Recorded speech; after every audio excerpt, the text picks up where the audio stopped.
We are live right here with the four-man front. Pay attention, Grant. Look alive, Jesse. Ryan, open your eyes. Your eyes are open. This is how they are.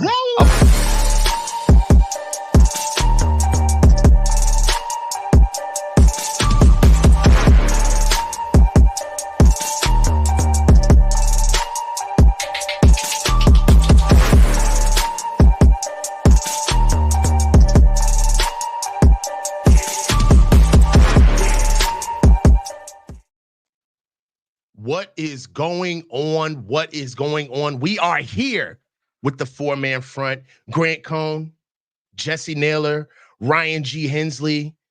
It's your boy, the coach. Welcome to the Coach's Huddle. We're doing this shit on my platform where I get to lead the shit. It's up to me. Yeah. First topic, because we got thrown a curveball right before the show. We've been talking about this. We've all been feeling it. Brandon Aiyuk is not himself.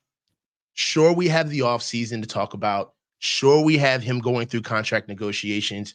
But for right now, through 4 games, Brandon Aiyuk has been targeted 25 times with only 13 receptions for 167 yards. 12. But it's trash. That's just what it is. We're not going to go through all the numbers. So we're going to start with Grant first. You started this ruckus. You're going to lead it out. What's going on with Brandon Aiyuk? Is it rust or is this the new normal? Talk to me, Grant. Next question. I like that. That's good. That's good. All right. The way I look at it is it's not just a 2020. It's not just a this season thing. It was happening in the playoffs last year.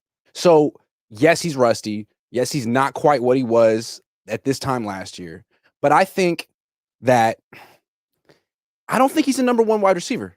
I think he's a high-level number 2, and he put up number 1 numbers last year for most of the season until opposing teams really figured out that the Niners were throwing the ball through him, that he was their go-to guy. And once defenses kind of like focused on him and sort of treating him like the number 1 receiver, he isn't producing. I mean, he's caught 50% of his targets or less in 6 of his last 7 starts.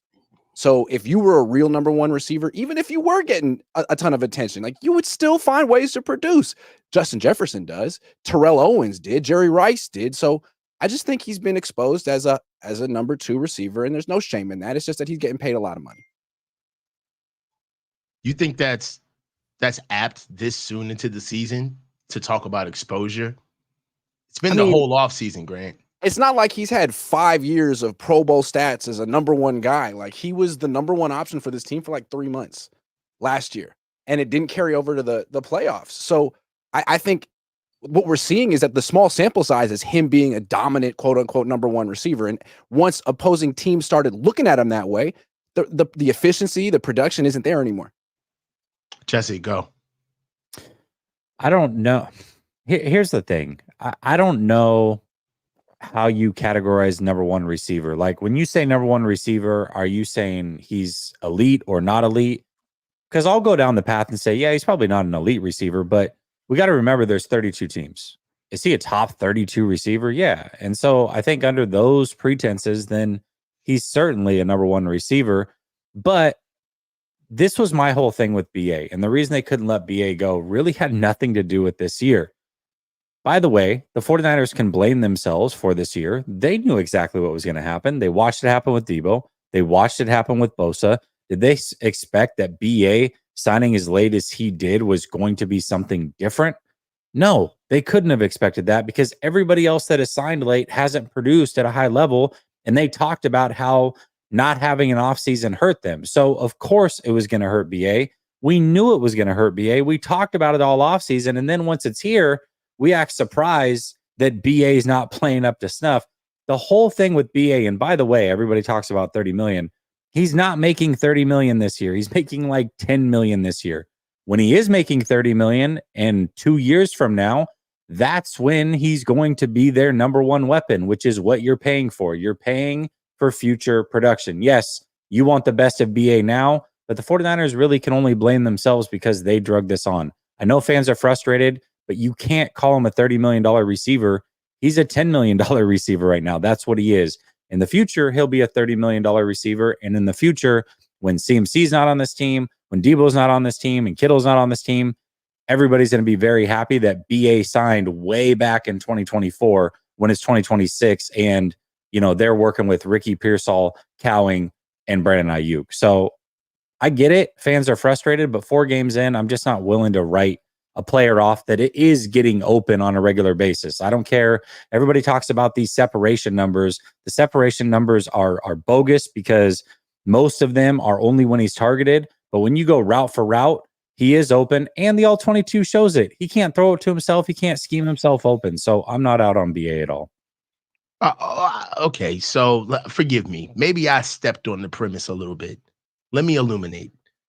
I think we're not asking if Brandon Aiyuk is going to get back to what he once was, but is Brandon Aiyuk going to get to a level where we feel as though that the money that he's getting paid replicates what we're seeing in the field? Because you're getting paid for what you're going to do, not what you've already done. He got a $23 million signing bonus about a month ago. That's a lot of money. So yeah, I don't know about $10 million wide receiver. He's a highly He's only counting for like receiver. 10. He's only counting for like 10 million this year against the cap. So but it's a technicality when you say it that way, though, Jesse. You know what I mean? That's Like what he counts for against the cap. I mean, is Eric Armstead worth $17 million next year to not be on this team? They're paying Eric Armstead $17 million. And where's the smoke for CMC? How much is CMC getting paid to not even suit up? Like, but if Aiyuk's getting open consistently, like, then why is he only caught 22 of his last 45 targets? Hold on, we gotta let Ryan get in on this, man. Ryan, you gotta let Ryan let us know. You gotta hit this, Ryan. You gotta hit this. I was just chilling, observing. My light fell during the middle of that. I don't know if you noticed. So that's why I look all dark and mysterious right now. I think a lot of this is rust, and it's not just rust from a physical standpoint. It's the relationships. I think he feels awkward. I don't think he's clicking right now with most of the team. I think that's part of it. And I think he'll get back to his old ways at some point this season. I think he's still just as capable, maybe a little physically rusty, but I think defenses are covering him different. They're respecting him more now. But I also think he's just not vibing. If you watch Brandon Aiyuk with his teammates, it doesn't look the same. He's not involved in these celebrations. He's not high-fiving these dudes like he was.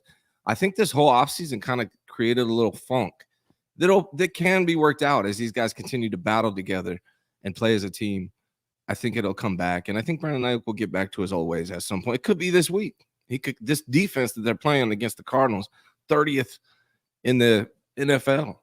I mean, if this is the week to get back, and I think he can do it. I mean, from what I see is that I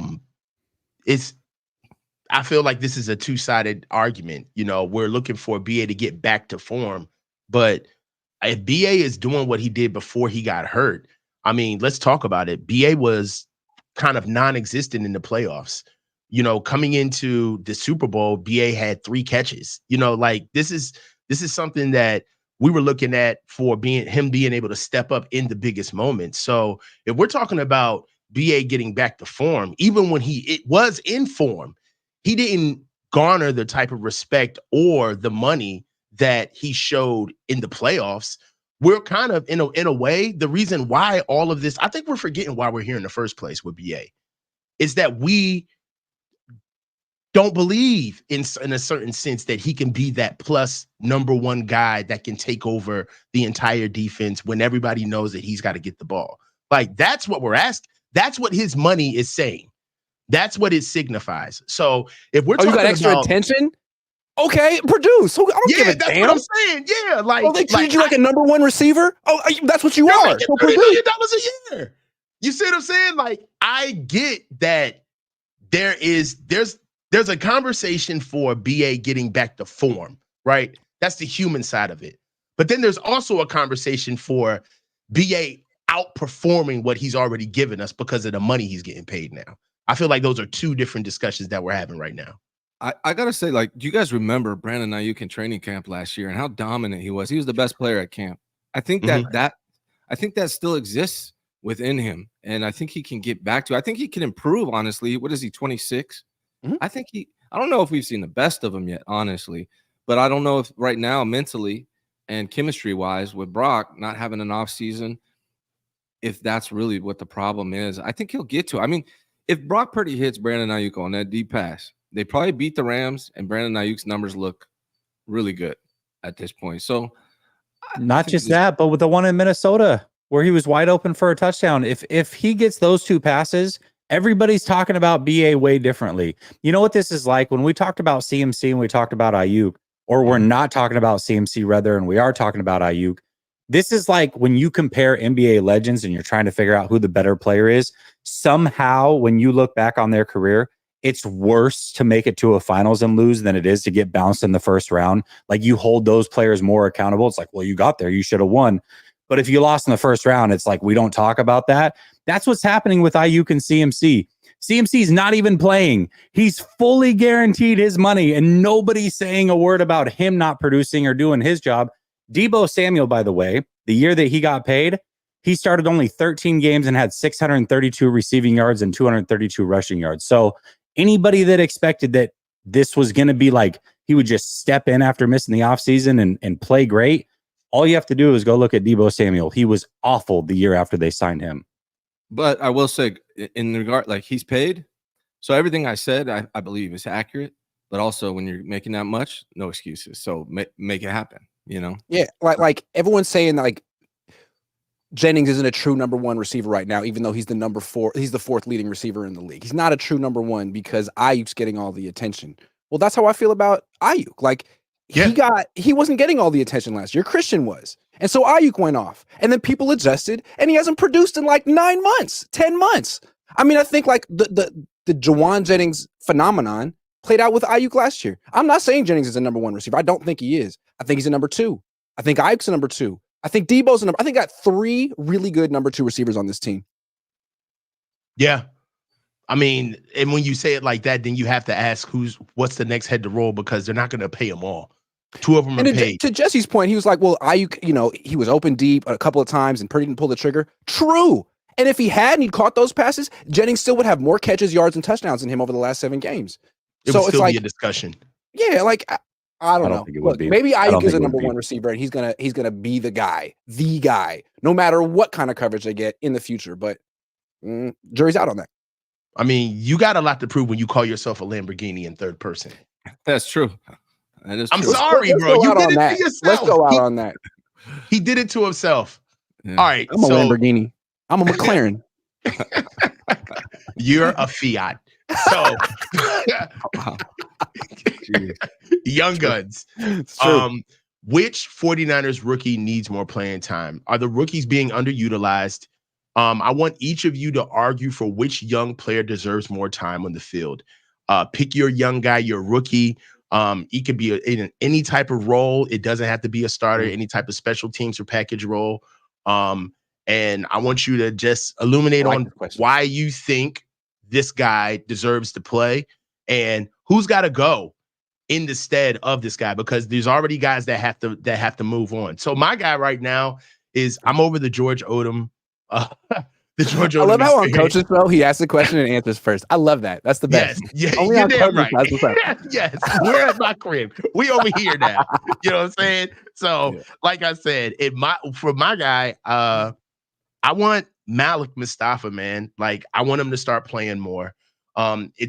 He's fast, he's physical, he's exactly what we need on the field. I mean, the writing is on the wall. They already know that there was a possibility that Huff is not going to come back and be the same player that he is.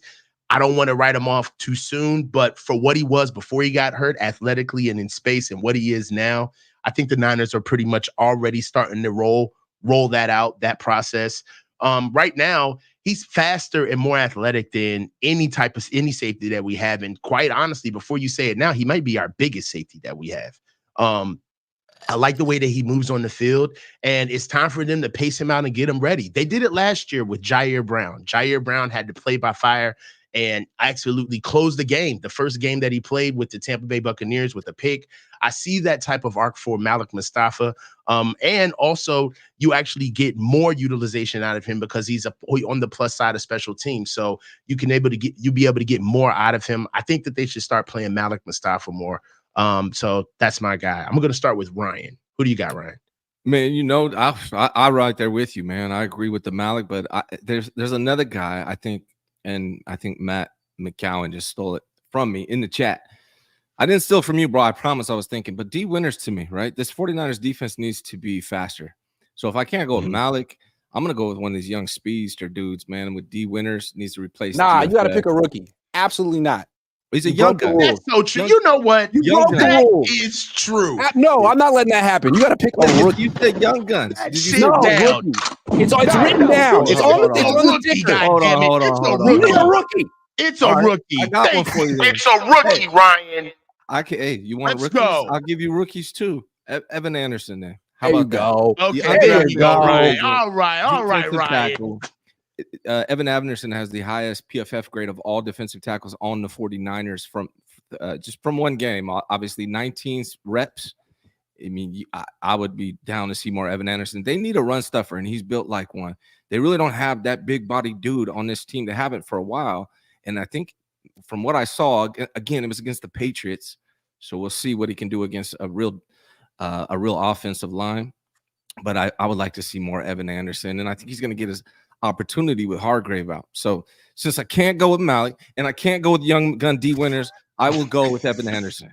D Winters goes without saying. He does. Malik goes without. All of us would have said Malik. Okay, fair enough. We had the option. Yes. Go ahead, Jess. You got it. I'm going to go with Renardo Green. Right now, he's only getting about 14% of the snaps, and Isaac Yiadom is getting 60% of the snaps. Isaac Yiadom right now is allowing 70% completion and a 122.6 passer rating. There is no reason that Renardo Green shouldn't be on the field more. The way that I see it is, if you're a bad team or you have a unit that's not producing up to snuff, there's no reason not to make a youth movement. And right now, I get everybody's like, oh, the defense is back because they played the Patriots. I'm not so sure about that. But what I do know is that Isaac Yiadom was pumped up all offseason like he was going to come in and do something. He's not. He's not that guy at all. And Renardo Green was drafted in the second round. So at this point, you've got a first-round pick that hasn't stepped on the field, not his fault fully, but he did have an injury prior to that. And you've got a second-round pick that you're playing 14% of the snaps. Like, that's unacceptable. You've got to get a youth movement going, especially in a unit that's not living up to snuff anyways. So for me, it's Renardo Green. I know who Grant's going to pick. Can I? No, you can don't. I No, you don't. Yes, no, I you do. don't. Put money on it. Yeah. No, you don't. Put money on it. I bet you $10 you don't. You're just going to switch it. Type it. Of course I am. Type it in the private chat. Type it in the private chat first, and then Ryan, you say it. Ryan, you better not look. Right? Don't say not look. I promise him. It's Jacob Cowan. No, it's not. No, that's not what he put in there. Look, it would have been Cowan 2 weeks ago, but they got wide receivers. They're good at wide receivers. Plus, he's hurt. No. So Malik Mustafa, good answer, but Hufunga's coming back, and Mustafa's going to have to wait his turn. Although they may need to find some three safety packages to get the best 11 on the field. Okay. Renardo Green for sure. Evan Anderson for sure. But let me just waltz down and give the best answer real quick. Let's do it. Tatum Bethune. Yeah. He could start right now for this team. He was great in the preseason. He had 20 tackles, and no one else on the team had more than 12. He was everywhere. And again, this team has such a bad track record of playing their best players or just burying rookies for no reason. I have a sneaking suspicion that Tatum Bethune is a good linebacker right now, and he plays the position that's the thinnest on the team. Give him a chance. See what he has. I'd like to see Tatum Bethune on the field. That's a good one. That's good as hell, man. Hell yeah. I do this. You know what's crazy is because during camp, he did not look good. Remember we were talking about during camp, he looked out of sorts. He didn't really look too confident, especially in individuals, man. He doesn't have an NFL body, man. He's got the t-shirt in the in the pool. You know what he looks like? He looks like London Fletcher. He's got like a stubby little London Fletcher. Let's go through some super chats real quick, guys. Right. Hold on. All they right, brought my guy Brown, back, by the way. You said what? They brought my guy back at linebacker. Oh, Just throwing Jalen? that out there. Oh, that's crazy. Too bad he's not going to play, though. Yeah, shut your mouth. Gavin Brown, $5. Thank you. For the new viewers in the chat, Grant is a 49ers fan. Jesse is a Tampa Bay fan. Ryan likes the Seahawks and Kings basketball. Coach likes Merlot. That is true. Matt McCall, $2. Thank you. Okay, I'm here. Let's start the show. Definitely. Keith Murphy, the unbeaten 199. Thank you. One on Speak People Close to Devontae said he wants San Francisco. On one of the teams, or any team that's willing to afford him, bro. Like, do you understand how? All right, there is a vicious side eye from the organization about what they had to do to pay all of these guys to get in here, and they are 2-2, and one of them isn't even playing. There is no way in the world that Kyle can double back and be like, "Yeah, so how many receivers are we gonna pay?"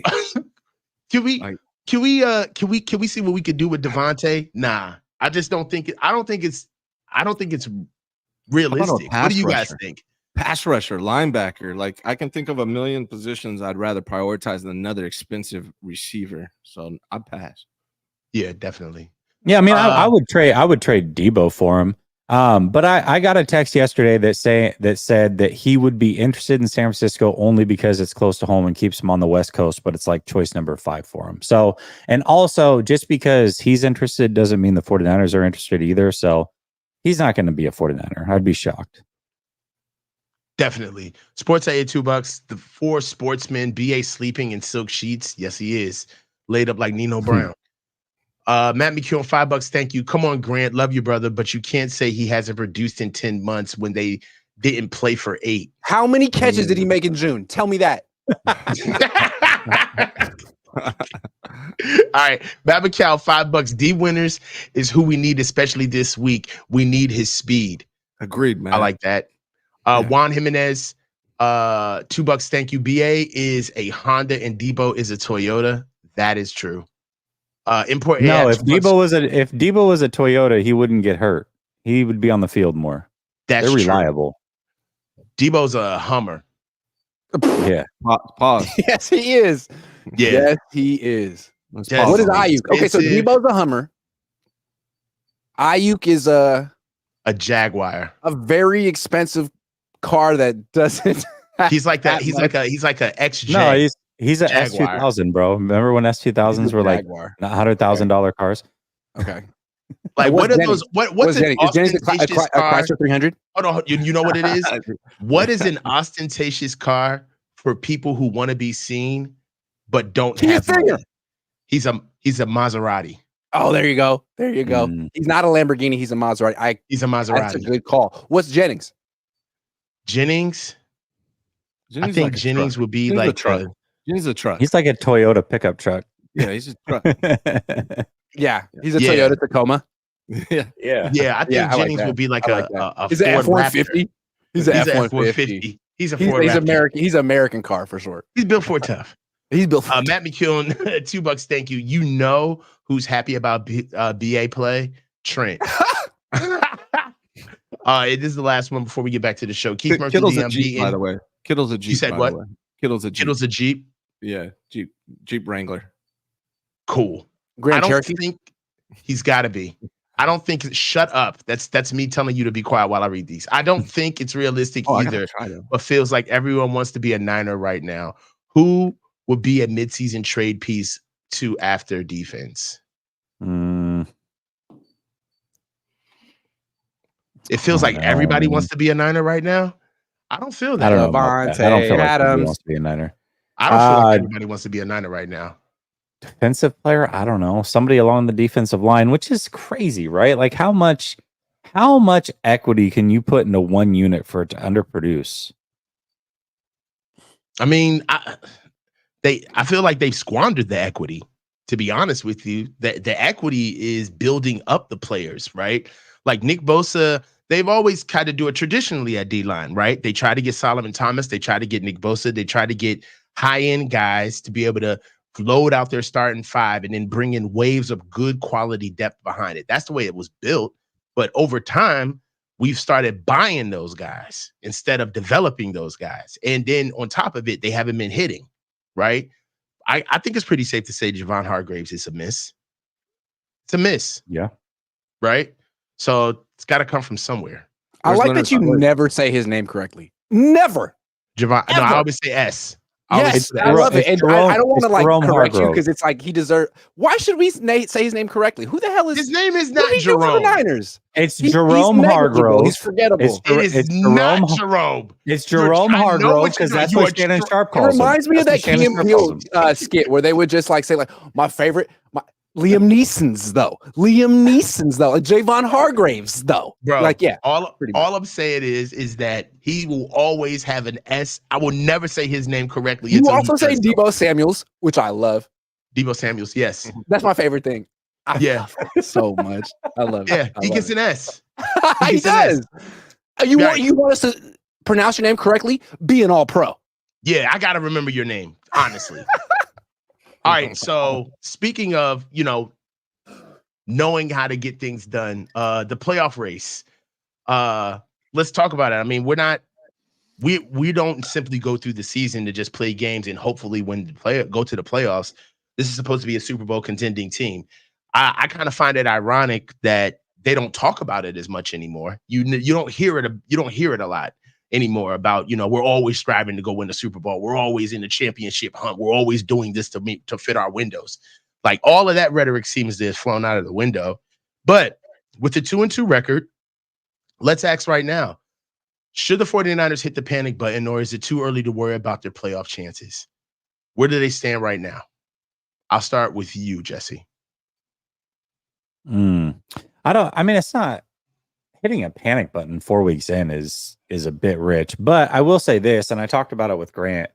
For me, these games do matter a lot. And right now, let's just look at the Minnesota Vikings. Let's assume the Minnesota Vikings are legit. The 49ers are 2.5 games behind the Vikings right now for the number 1 seed. The 49ers have never made a Super Bowl under Shanahan when they haven't been the number 1 seed.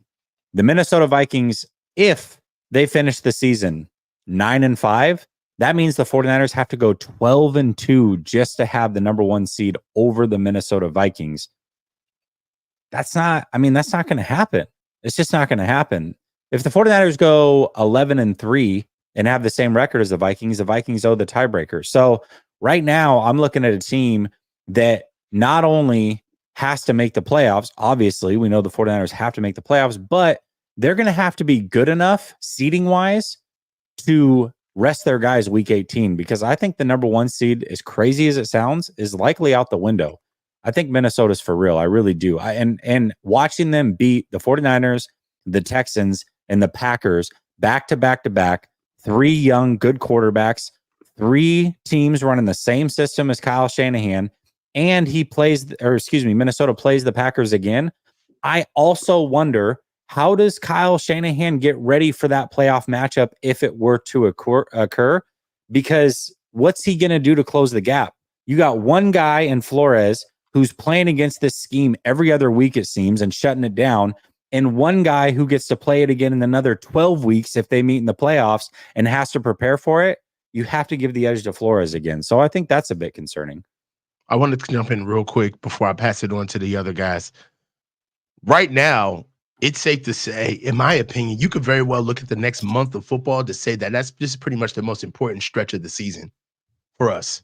For sure. We got 2 divisional games coming up. We see the Chiefs, and then we close out with the Cowboys. And then all of that after we finally get to a bye. We could be DOA before the middle of the season. So, you got to be where your feet are as far as this. It's week to week, right? If we lose against the Cardinals, I feel like this question is more prevalent than ever. And that's only a couple of days away from actually being in reality. So I understand where you're coming from, but yeah, I think they're also a week away from being first place in the division if they win both these games. So that is true too. All right. I mean, go ahead, Ryan. if we're talking about panic button, everything you described would be 2 weeks from now, basically. So right now, no, there's no reason to hit the panic button. They got to handle business against Seattle and Arizona, and I think they will, man. I honestly think as long as you got Fred Warner, George Kittle, Brock Purdy, Trent Williams, as long as those dudes are healthy, they're going to make the playoffs. I think it's way too early to panic. But now, if they lose Cardinals and Seahawks, that's 3 divisional losses. Hell yeah, that's when you hit the panic button. But I think they'll handle business, at least against one of these teams. And even if they just win 1 out of 2, I think they're still in it. So I don't think there's anything to worry about. Not yet. Here's what's alarming about, maybe not alarming, but interesting about the 2024 49ers. They're 2-2. They've beaten the Jets and the Patriots. That's it. Nobody. That's all they've done. And that doesn't mean that they can't beat better teams, but they've beaten the Jets and the Patriots, and they lost to the Rams. So are they good? Like, I don't know. We all assume they're going to beat the Cardinals. I think they're 8.5-point favorites over the Cardinals. Cardinals beat the shit out of the Rams, and the Niners lost. So we'll see. I don't think anyone's hitting the panic button yet, but I feel like we don't really know that much about this team. They're trying to find a new identity without Christian McCaffrey, and they've beaten 2 bad teams, and they lost to a bad team. So now they're facing a 1-3 Cardinals team that might not be as bad as they've lost to 3 good teams. The Cardinals. Are they a bad team? Like, I think they're better than the Rams. So this is an interesting test for the Niners right now. I'm not panicking yet, though. If they go down this year, you think I'm going to panic if they miss? Do you see me panicking if they miss the playoffs? I think I'll be ready. You're not panicking. What I'm saying is that if they lose against the Cardinals, going into Seattle could really be the make or break situation of the season. Honestly, you guys don't see that? If they lose to the Cardinals, yeah. Yes. If they lose this week, yes. You can, because if you lose to Seattle, let's say, I mean, you're not winning the division. So, and I'm not so sure that Kittle or Warner is going to play this week. Right. I mean, I just think that, it's a lot at this junction of the season. I think that it doesn't bode well for this to even be a relevant question this early into the season. Right. That's kind of one of the main points that I'm trying to make right now. And honestly, man, like if they don't show improve against the Cardinals, then it could be a really serious problem. And that's kind of what I wanted to get into with the Cardinals coming up is the defense. Nick Sorensen and Brandy Staley. You called him Brandy? I called him Brandon. Oh, Brandy Staley's. I wouldn't call him Brandon. I wouldn't call him Brandy Staley. That's fucked up. I wouldn't do him like Staley's. that. I understand. So as the 49ers defense struggles to meet expectations, questions around Nick Sorensen and Brandon Staley's leadership have grown louder. Have they lost trust of both the team and the fan base? And quite frankly, are we to the point where had they passed the sniff test? Are we officially looking at them every week? Because I remember last year where every week after like week 6, we were going into every game like, man, I hope Coach Wilkes has the boys ready to play. I mean, honestly, things weren't up to snuff. This is not the defense that I was used to. And right about now, last year, the Niners closed out number 3 defense overall in the NFL, only gave up 86.3 yards a tug during a game. Right now, they're almost giving up 100 yards a game on the ground. Okay. And we're barely through a quarter of the season yet. So I'll start with Grant. Have we gotten to the point where each week now we're asking, what are we going to do on defense? Like, has the defense shown themselves as the weak link of the team? Are we not leading with the defense anymore? I'm not going to go that far. I mean, I feel like Nick Sorensen's done a good job increasing the pressure. Like early on in the season, he wasn't bringing any pressure. Now, the last couple of games, he's been blitzing a little bit more. It seems like that's working. But to me, like the story with the defense is effort. It wasn't there consistently last year, just not there consistently this year. Week 1 against the Jets, it was there. Week 4 against the Patriots, it was there. 2 games on the road, it wasn't. And that's my question about teams like this. Like, can you play the same way on the road that you play at home? Because the Niners used to be able to do that. And to me, like, teams that are really cohesive and dialed in, it doesn't matter where they play. But if there's a problem with the team or they're not really into the coach or there's something wrong in the locker room, you see it on the road. So that's what I want to see. Like, I expect the Niners defense to kick ass this week. They're at home. But what are they going to do in Seattle 4 days later? We'll see. Jess. Go to Ryan. Ryan. All right. So I don't know if you guys believe this or not. I had to triple check. This in PFF. 49ers defense is now ranked number 3 on PFF. They were bottom 10 last week, and then they played the Rams. So coming into the Patriots game, they were giving up 23 points a game. Now it's down to 19. Steve Wilks gave up 17.7, I believe, throughout his entire time period there. And what you've seen is this defense has improved as they continue to blitz more. First game, 13% blitz rate. This last game, 30% blitz rate. And every game in between, it progressed. So I think what he's learning, he's figuring out is how to call defense. And I think he should be afforded, 4 games to do that. And I think he's going to. Like, who do I play where?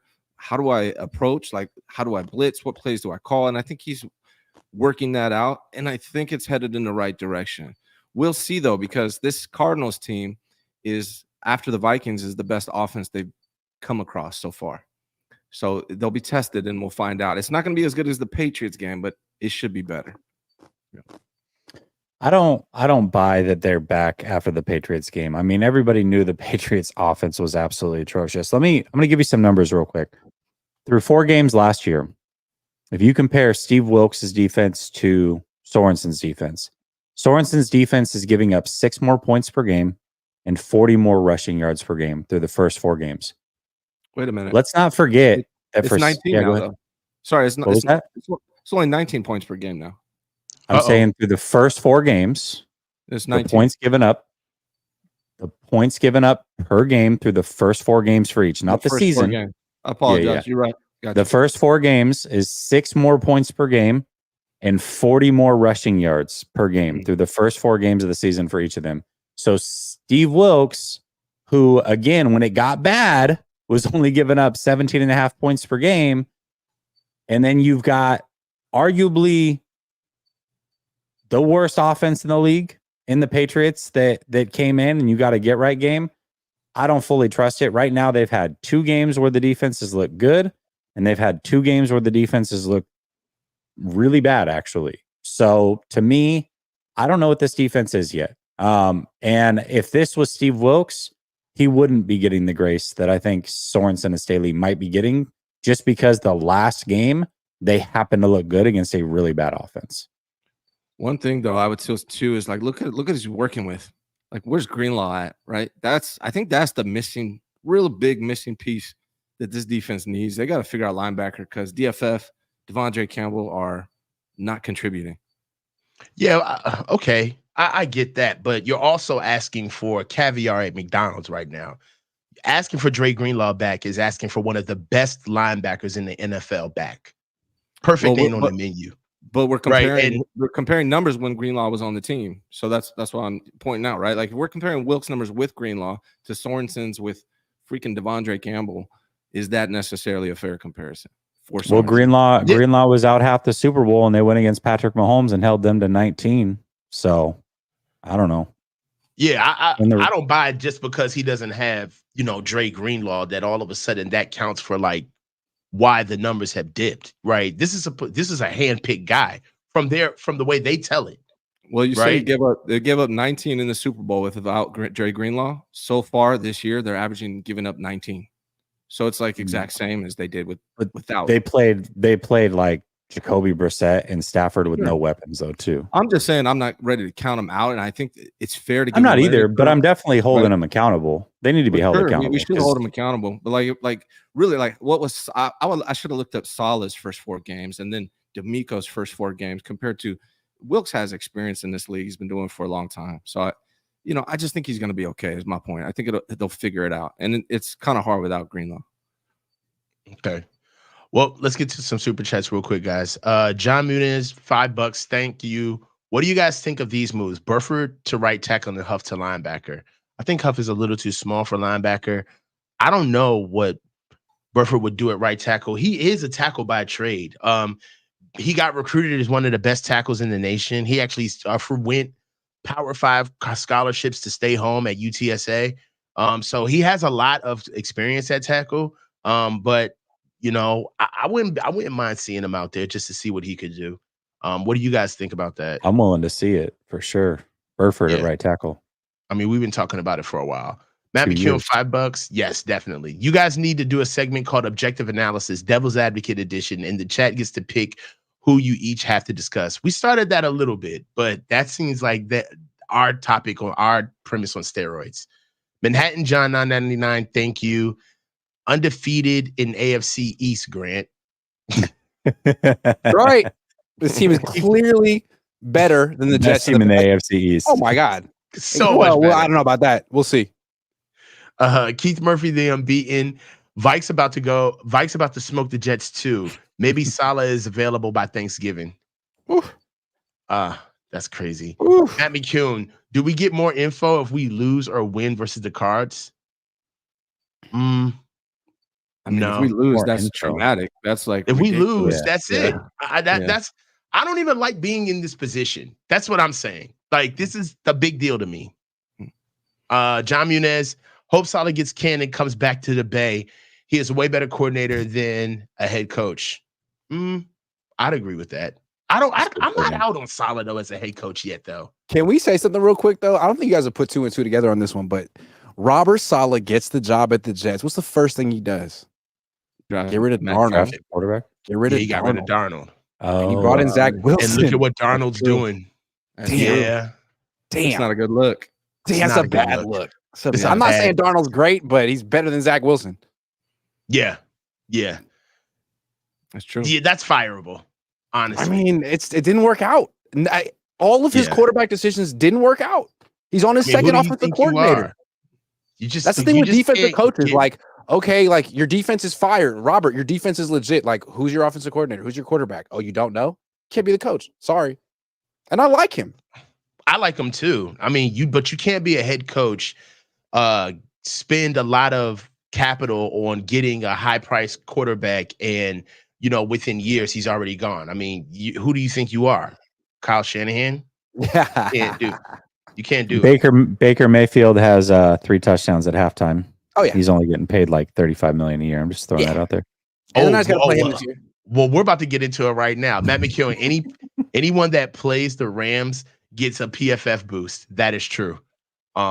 So let's get into it. I'm glad that you brought that up with talking about quarterbacks getting paid, and let's get into the last topic of the show. Can Brock Purdy outgrow Kyle Shanahan's coaching and scheme? One thing that we've talked about is there a future where Brock Purdy can surpass the limitation of Kyle Shanahan's scheme? As Brock Purdy grows as a quarterback, could he reach a point where Shanahan's play calling holds him back from becoming the elite quarterback that fans covet him to become? Or is he only thriving right now because of Kyle's offensive genius? Is there a world where right now, as we're looking at Kyle Shanahan's scheme, we've all picked it apart because we've been here long enough, years, and everybody knows that the true essence of that scheme is the run game. The only thing that gets replicated in this game, when everybody says that this offense is being copied by every team around the league, they're not touching the pass game. It's the run game that they're taking. They're taking the schemes, they're taking the rules, the tenets, and the concepts of the run game to embed it into a pass game that they already want to run. The best that Kyle has done when he's been noticed through his offense is his run game. We throw the ball the least in the league.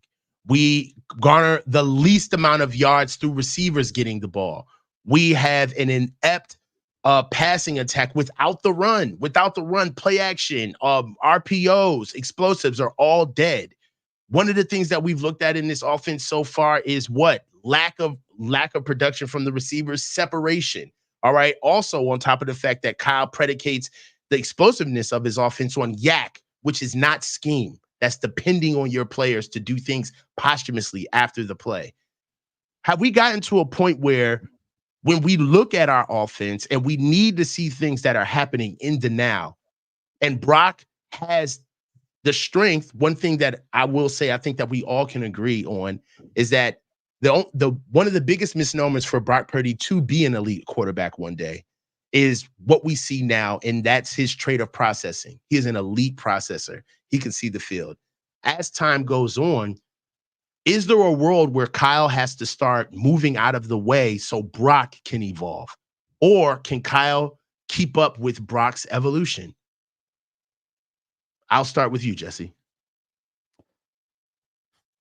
I mean, I think players can outgrow coaches. I think it comes down to, can Kyle evolve his scheme? And there's two things that I notice that Brock needs to have added to the mix from Kyle as this thing evolves.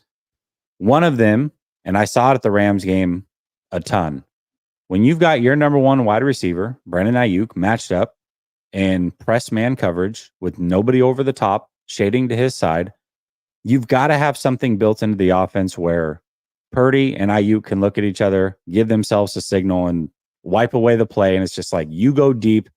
I trust you. I'm getting you the ball right here. You have to have that integrated into your offense. And then number two that needs to be integrated into the offense. If anybody paid attention to Sunday Night Football this last week with the Buffalo Bills and the Baltimore Ravens. Now, the Baltimore Ravens crushed the Bills. I understand that. But every single time pre-snap, Josh Allen is walking up to the line. He's pointing out his protections. He's calling the audibles. He's running everything. At some point, an elite quarterback has to be given that responsibility. So if Brock is that guy and they are going to pay him and open up their pocketbooks, Kyle has to get out of the way a little bit. Yes, it's your scheme. Yes, it's your plays. But you have to be able to trust your quarterback to look at his number one wide receiver and say, you're running a go route, F that play. And you also have to be able to trust that quarterback that if you want to run hurry up or you want him to be in the shotgun, that he can walk up to the line of scrimmage and change the protections and change the play call if he wants. All elite quarterbacks should be able to do those things. Brock Purdy should be no different. And Kyle Shanahan eventually is going to have to allow him to do that. And if he's not going to allow him to do that and they're going to pay Brock Purdy, then he's going to have to get out of the way. Ryan.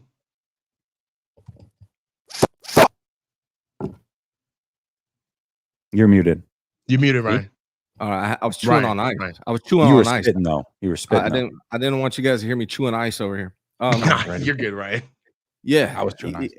I think he can, and I think he will, and I think he's kind of not mastered, but pretty close to mastered Kyle Shanahan's offense. If you look at what he's able to do, I think he's getting to that point, and when he's making 5-6 times what the head coach is making, I think he will step up into that role. If you watched him, like, it was great watching that mic'd up that came out this week, getting to see like how he actually is with his guys. Because what you see when he's being interviewed, even in the mic'd up, when he's not mic'd, when he's on the field, he's a little cocky, right? He's a little confident, and I like that about him. Then afterwards, they interview him, and he goes back to being humble Brock. I think it's going to continue to develop more and more. And once he's get paid $50-60 million a year, he will become the leader of this team because he has that personality. He's not like Jimmy. All right, he will become the leader of this team, and I think he will surpass it, not just offensively, but also from a leadership standpoint. Close us out, Iggy. I think he will outgrow Kyle's scheme. Yeah, because I think Kyle's scheme is for mid quarterbacks. Because it's all about don't pass. We're going to run the ball. And when we do pass, it's going to be play action because you suck.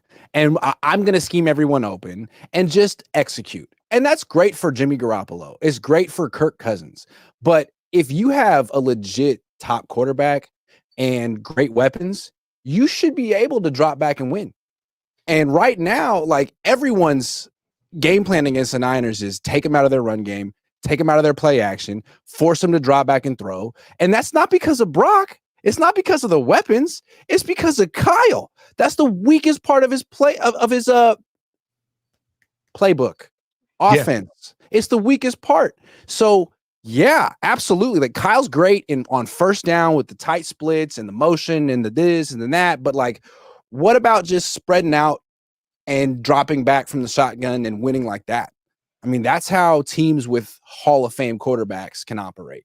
The Rams can do that. The Peyton Manning teams, whatever team, the Broncos and the Colts could do that. The Bucks and the Patriots could do that with Tom Brady. If Brock is that, I'm not saying he's Peyton Manning, but if Brock is legit an elite quarterback or a Pro Bowl quarterback, then I do think he will outgrow Kyle Shanahan's offense if he hasn't already. Yeah, I mean, the reason why I raised this question is because, I mean, if you think about it, outside of Matt Ryan, who, was already a developed guy before Kyle got to him, Brock is pretty much the most successful quarterback that Kyle's ever had. You look at the length of time. Matt Ryan had one good year with Kyle. One, exactly. Yeah. So if you really want to look at what Brock Purdy has done in the area of his career, how early he's done it, right now, in certain ways, you have to ask Kyle, do you know what you're doing with this? Because you've never had a quarterback that's been this hot, that's actually taken on to your scheme that much. I feel like in a way, I think there's a analogy that I floated to Jessie where Kyle's the class. He's the professor that nobody can pass his class, right? And then you finally get a pupil who comes in there and he's knocking all of your rubrics and your tests out of the water, but you still are trying to fail him during the final. And it's like, no, dude, it's your curve. It's your curve. If everybody's failing your class and nobody's passing it, then it's you. It's the curriculum. And obviously, I mean, honestly, you have to ask, if you're doing that, what are you trying to hide? Why are you not trying to open this scheme up to a point where somebody can actually grow with it? I mean, what quarterback has taken on this scheme as a young man and grown into it as an old man, as a quarterback, and actually grown into an elite quarterback? Who? Because John Elway, quarterback, it's not a quarterback-centric offense. It's a running back-centric offense. And it's been that way since 1994. So at what stage do you start to see are we going to have the eye to be able to look at games with Brock where we say, well, look at it this year. Is Brock missing all of the checkdowns? Or is Brock only looking at routes that he thinks are viable and Kyle's not giving him enough options through the passing game? Right? Is it always just Brock's not following what Kyle wants him to do? Or is it to the point where Kyle needs to start bending the knee to what Brock likes to do so we can start seeing the better fruition of Brock growing, right? Because once he gets paid, nobody's going to hear about a scheme. Nobody. It's all going to be about what Brock can do. Can I say something, Coach? Yeah. Nope. If you think about Matt Ryan versus Brock Purdy, Matt Ryan did a great job of executing Kyle's system. Brock Purdy executes Kyle's system, and he does this off-script stuff with his legs and creates. So in that regard, he's kind of surpassing the system already. And I think that will continue from just like a leadership standpoint as well. But Matt Ryan just did what Kyle would want and executed really well. Brock Purdy's doing that plus the mobility and the escapability. He's surpassing Kyle's system by being good despite this offensive line and their philosophy behind that. I do think it's interesting that defenses are trying to take away that intermediate middle throw, whether it's because that's what Brock likes or it's what Kyle likes to call. And Brock and Kyle are both adjusting with the deep throw. Like, good on both of them. It's kind of interesting to watch. Yeah, I mean, what I do want to start seeing is I'd like to see Brock start taking over the games, like in the middle of the games. Like, can we get our quarterbacks calling protections now? Right. I mean, how many protections are we going to have to see that are baked into a play where the defense doesn't care about being the only way a fake works if the defense is there to be faked. But if they're blitzing or if they already have a one-track mind on what they want to do, they're going to blow us up. And that's what I feel like is hurting our offense, is that defenses aren't playing our game anymore. They don't care about the shifts. They're going to take the L. They don't care. They're blitzing. They're coming after us because they understand that it's all smoke and mirrors anyway. So why honor it? And it's getting to the point right now where it's bleeding into our passing game, because after a while, our run game is going to be all that's left. I mean, we've already had the conversation. First topic of the show was, where's BA at? We have to understand what Debo's going to bring us. Juwan is good, but he's an imperfect vessel. Let's be honest. We're loving on him because he's a number 3 doing what he's doing. Let's be honest. Like that's why he's getting the adoration that he's getting right now. I love him. God love Juwan, but hold on. He's not a number 3. What? He's better than that. He's the 4th leading receiver in the league. He's legitimately graduated beyond third and Juwan. He should be playing more. He's ascending. This is happening. You gonna get me sitting here talking about Juwan in a way that I don't want to. Like, I really respect Juwan. I think Juwan is an amazing player. But he's not a top 64 wide receiver in the league. Top 64 receiver in the league? Yeah. Yeah. He's a number 3. It's your show. But you're don't do wrong. that. Don't do that. Wrong. Yo, but hold on. Wait Why a minute. is he a number 3? Like, what the fuck does he have to do? He produced in the playoffs last year. The fuck up. Act like you're speaking to power all of a sudden. Oh, it's your show. Like, all of a sudden, you got a fucking manifesto. Get the fuck out of here. Like, dude, we're talking about Juwan Jennings. He was like, your show. You know what I'm saying? It's cool. Like, no, fuck that, bro. Look, I'm out, man. Have your way. Yeah. Like, you see what happened between Coach and Grant on the show? Like, nah, don't start that shit. All I'm saying is that I feel like he's getting I think he's getting like an extra push because he really wasn't counted on as much. I mean, Juwan was doing this in college. He was one of the most physical receivers in college football before they got him. That's why the Niners picked him up. Okay. He's doing all of this out of the slot. It's not like they're putting him at X or they're putting him at the Z and he's going to go. And they all line up in tight splits though. But look, all I'm saying is like, hey, if Kyle were scheming him, if this dude were wide open when he's making catches, I'd buy it. Mm-hmm. He's making incredible contested catches. He is. Yeah, maybe he's 1-on-1, but like he's winning the matchups. You got to give him that. Like, I don't know number 3 wide receivers who could do what Juwan's doing right now. I think but I don't need to be right because again, it's not my show. Look, I think I do believe that Juwan is doing great, but you know, there's a reason why he signed for what he signed for, bro. Like if his agent needs to get fired. You think so? Do you think Juwan? I feel like Juwan's upset right now. Maybe he's not, but it's like a couple of games, Grant. You could have made so much more money. All of a sudden, he can always hold out next year. I mean, it's always negotiable. But it's just everything is just completely flown out of the window over a couple of games. I just think that's a little premature. I'm not trying to. He did do it in the Super Bowl too. This is what I keep saying with like Aiyuk and Jennings. No, I'll shut the fuck up. It's not just 4 games. It's like 7. Yeah, that's true. And you know what's crazy? The same way we can count on what BA hasn't done in the playoffs up into the season, moving into the game, is the same way we can look at the consistency of Juwan Jennings in the Super Bowl and in the playoffs. That's respect. I'll give you that. And what is Jennings' big limitation? He's slow. He's averaging like 15 yards a catch over the last 7 games. So it's not like he's just running 7-yard out in and out routes like Cooper Kupp.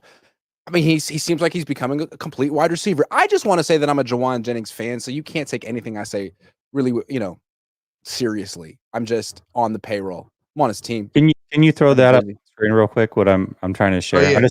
I just want to show one pre-snap of what I was talking about with Josh Allen.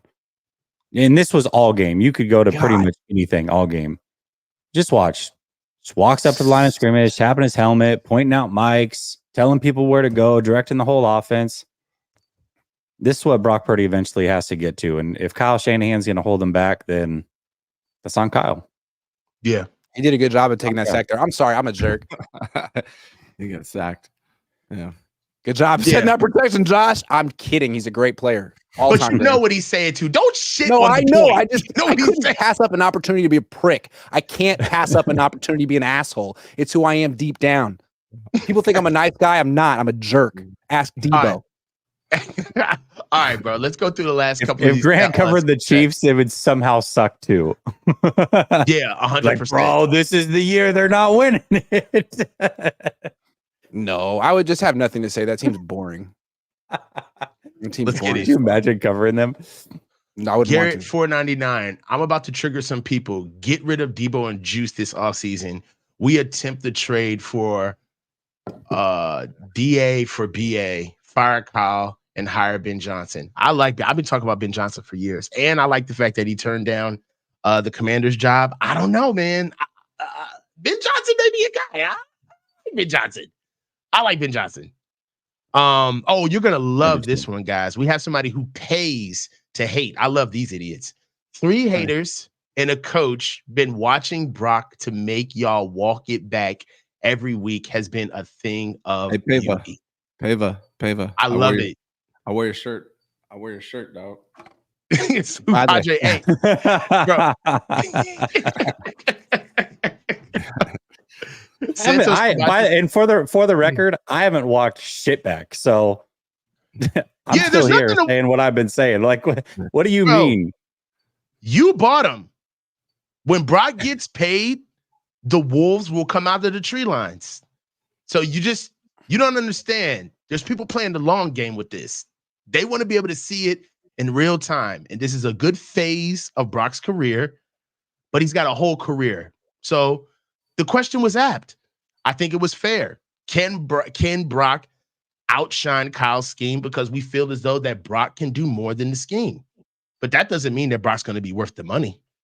That's a whole different conversation. So postpone the victory lap, brother. Santos Camacho III. Oh, shoot. The 4 Horsemen. Great show, guys. Thank you. And Herbie Holland, $20. Thank you. Say what you want. I'm concerned about the defense. The defense is not championship level, and Kyle Shanahan play calling in the red zone needs to improve. Jennings is what Dwight Clark was to Freddie Solomon. Good one. Gentlemen, it's been real. How'd you guys like the show? Great job. It was Great good, job. man. Yeah. You know what I like? You know what I like about this show? Talk to me. Is that we all have certain areas where different opinions are going to arise, and we all have that confidence in what we're saying to debate it and go to war a little bit. And I think the people that watch us need to see that from time to time, because I think there's a big group of people that are like, oh, they just always agree on everything and everything's so kosher and they just love each other. It's Jesse. Like, well, yeah, we do. But see, F me, right? Yeah, exactly. But there you go. That's what I'm saying. You, Ryan, and there are things claim, dog. There are things every week that we've gone to war on against each other, and I love it. Yeah, we actually, we disagree a lot more than people realize, but we just usually do it in a way where it's not like at people each other. People don't get it, yeah. So people don't recognize it as much. Hey, man. Awesome. Next week, we're going to postpone the show because we actually play on Thursday night. True. So we're going to postpone this next week. And the week after will be on Jesse's platform, Last Second Sports. Grant Cohn, Jessie Naylor, Ryan G Hensley. I love you guys. Talk to y'all. Peace.